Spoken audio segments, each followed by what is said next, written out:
별명을 가지고 있는 사람들이 있습니다. 혹시 성도 여러분들 가운데서도 아직까지 별명이 있는 분들이 있나요? 청소년 시절에 주로 서로에게 별명을 붙이고 별명을 부르고 그러지 않습니까? 저에게도 청소년 시절 별명이 있었습니다. 만약에 성도 여러분들께서 저를 보시고 별명을 붙이신다면 뭐라고 붙이는 게 좋겠어요? 아마 제가 그때 가졌던 별명을 여러분들에게 말씀을 드리면 굉장히 의아해 하실 겁니다. 제 별명이 바퀴벌레였어요. 특별히 여자 성도 여러분들께서는 바퀴벌레 그러면은 징그럽고 흉측하잖아요. 저하고 좀 어울리는 것 같아요. 근데 바퀴벌레였어요. 돈벌레? 근데 저는 뭐 돈하고는 또 관계가 없는 그런 사람인데 말이죠. 왜 바퀴벌레라 지었는가 하면 청소년 시절에 제 친구들 가운데는요, 우등생들, 모범생도 있었지만 조금 불량기가 있는 주먹들도 있었거든요. 보통 친구를 사귀면 한쪽으로 쏠리는 경우들이 있죠. 근데 저는 두루두루 친구들을 사귀었습니다. 그러니까 깡패도 있고요, 청소년 깡패도 있고 우등생도 있고 두루두루. 그래서 어느 곳에나 있다. 그래서 바퀴벌레였습니다. 아마 목회자적인 자질이 그때부터 좀 있었던 것 같아요. 그죠? 목회자는 뭐 특별한 사람만 만나서는 안 되잖아요. 바퀴벌레적인 영성이 사실은 조금은 있어야 되는 것 같아요. 그런데 오늘 본문에 보니까 하나님께서 이스라엘을 어떻게 부르고 있습니까? 하나님께서 별명을 붙여주신 거예요. 본문의 말씀 14절 다시 한번 보실래요? 거기 보면 하나님께서 이스라엘을 뭐라고 불러요? 버러지 같은 톨라라는 히브리 단어예요. 벌레라는 뜻입니다. 벌레라는 뜻인데 이 톨라라는 단어가 이사야 1장 18절에도 나와요. 한번 또 비춰보시겠습니까? 여호와께서 말씀하시되 오라 우리가 서로 변론하자.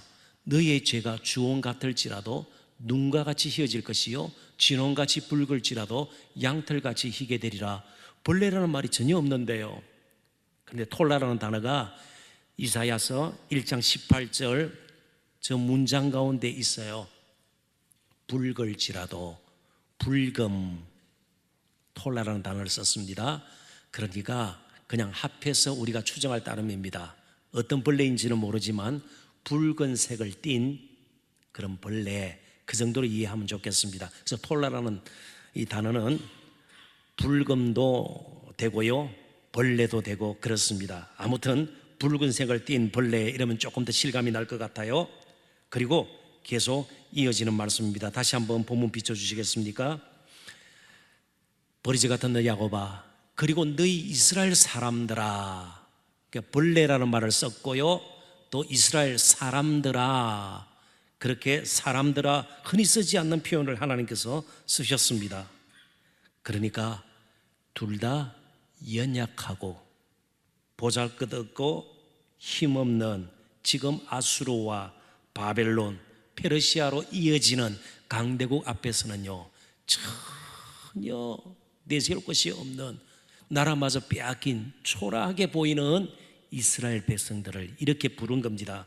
벌레 같은 너 야곱아. 이스라엘의 옛날 이름이죠. 동일한 인물입니다. 너희 이스라엘 사람들아, 이스라엘의 자손들을 이스라엘 사람들아, 특별히 사람들아 부르면서 그렇게 연약하고 힘없고 보잘것없는 초라한 신세 가운데 있는 너희들아, 그런데 내가 너희를 도와줄 테니까 두려워하지 말라 말씀하고 있습니다. 그리고 너를 구원할 자가 이스라엘의 거룩한, 다른 신하고는 우상하고는 비교할 수 없는, 강대국의 왕들하고도 비교할 수 없는 스스로 있는 거룩하신 하나님이 너희를 구원해낼 것이고 실제로 너희를 도와줄 것이다. 그래서 페르시아 왕, 첫 번째 왕이 고레스 왕이에요. 이 고레스 왕을 하나님께서 세우시고 고레스를 통해서 바벨론의 포로로 잡혀가 있던 이스라엘 백성들을 옛날 땅으로 보내는 역사적인 사건이 실제로 일어나게 되는 겁니다. 이쯤에서 우리가 조금 풀이하도록 하십시다.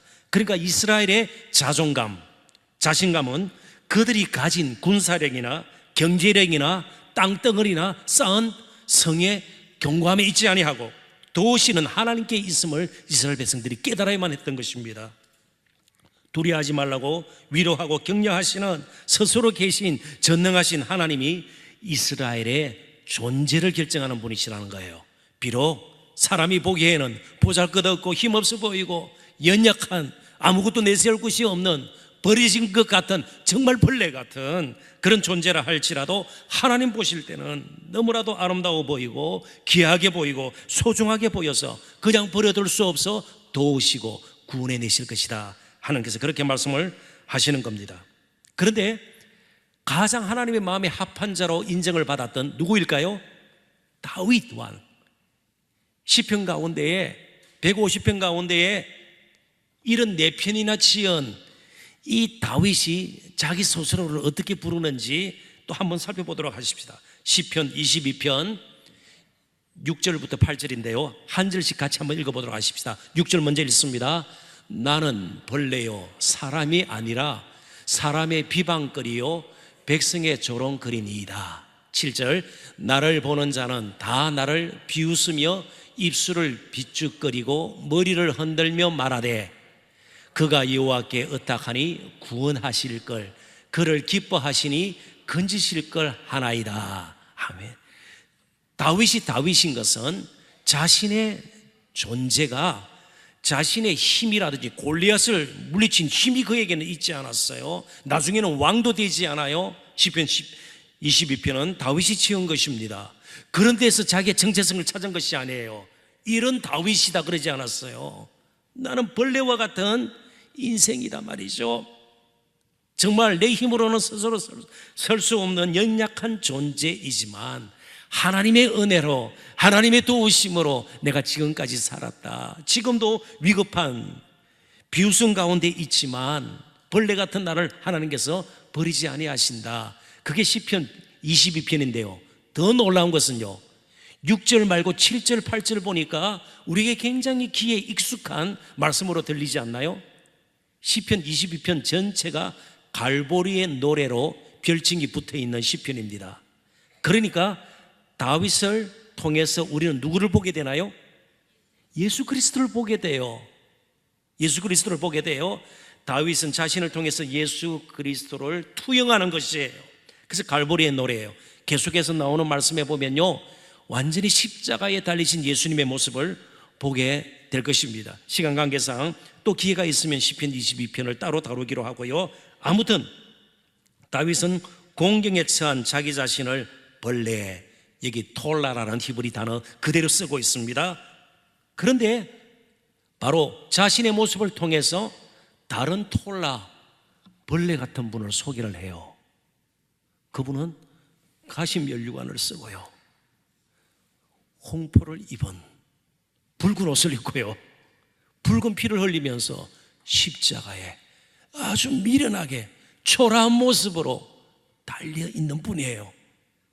그 모습을 우리는 보게 됩니다. 만왕의 왕이신 예수 그리스도가 벌레 같은 저와 여러분들을 위해서 스스로 벌레 같은 모습으로 수치와 모욕을 당하셨습니다.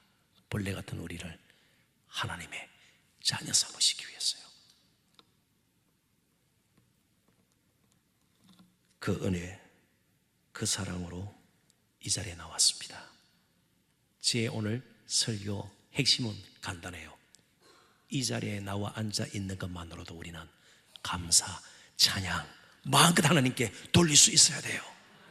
벌레 같은 우리 한 사람 한 사람, 버려지기에 마땅한, 아무도 인정해 주지 않고 대단하게 여기지 않는 그런 저와 여러분을 하나님께서 너무나도 아끼셨고 너무나도 아름답게 보셨고요 너무나도 소중하게 여기셔서 가장 내놓을 수 없는, 가장 사랑하는 독생자 예수 그리스도를 벌레의 자리처럼, 벌레의 자리까지 내모시고요 우리를 지극히 사랑해 주셨습니다.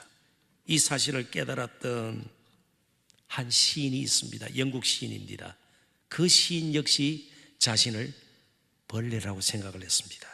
영국 시인 아이작 와츠라는 유명한 영국의 시인입니다. 이분의 시가 우리 한국 찬송가에는 12개가 가사로, 찬송가 가사로 나와 있습니다.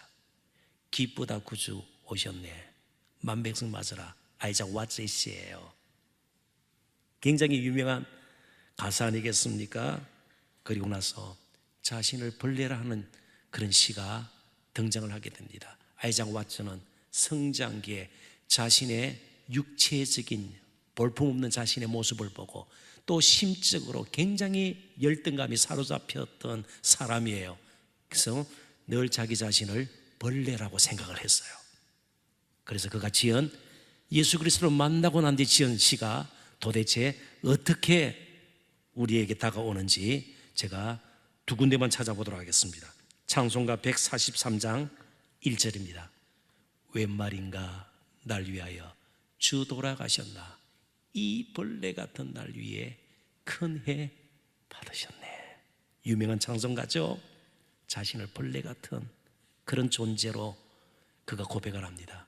그런데 그분이, 예수 그리스도 그분이, 가장 존귀한 그분이 날 위해 큰 해 받으셨네. 또 다른 유명한 찬송가, 우리가 즐겨 부르는 찬송가예요. 찬송가 151장입니다. 만왕의 왕 내 주께서 왜 고초당했나, 이 벌레 같은 날 위에 그 보혈을 흘렸는데 십자가 내가 처음 볼 때에 나의 마음에 큰 고통 사라져 오늘 믿고서 내 눈 밝았네. 참 내 기쁨 영원하로다. 예수 그리스도를 만나니 정말 벌레 같은 자기 자신을 사랑해 주신 하나님의 그 사랑을 노래하지 않을 수가 없었습니다. 제가 소개한 143장, 151장의 이 찬송시는 1707년에 그가 지은 시들이에요. 그리고 1724년, 십수년 후에 그가 또 다른 시를 짓게 됩니다. 찬송가 353장 5절 같이 한번 읽어보십시다. 승리의 그날 이르러 십자가 군병들 개가를 불러 영광을 주님께 돌리리. 나의 주 그리스도 나를 속량했으니 나 십자가를 벗은 후 저 멸류관 쓰리. 잘 아시는 찬송입니다, 그죠? 승리의 그날 이르러, 이렇게 시작하는 찬송이에요. 이제는 나를, 벌레 같은 나를 그렇게 사랑하신 그 주님으로 인해서 내가 힘을 얻고, 앞 9절에 보면요, 이기게 하실 것이고요, 나를 그냥 버려두지 않아야 하시고 기어코 승리의 노래를 부르게 하실 것이다.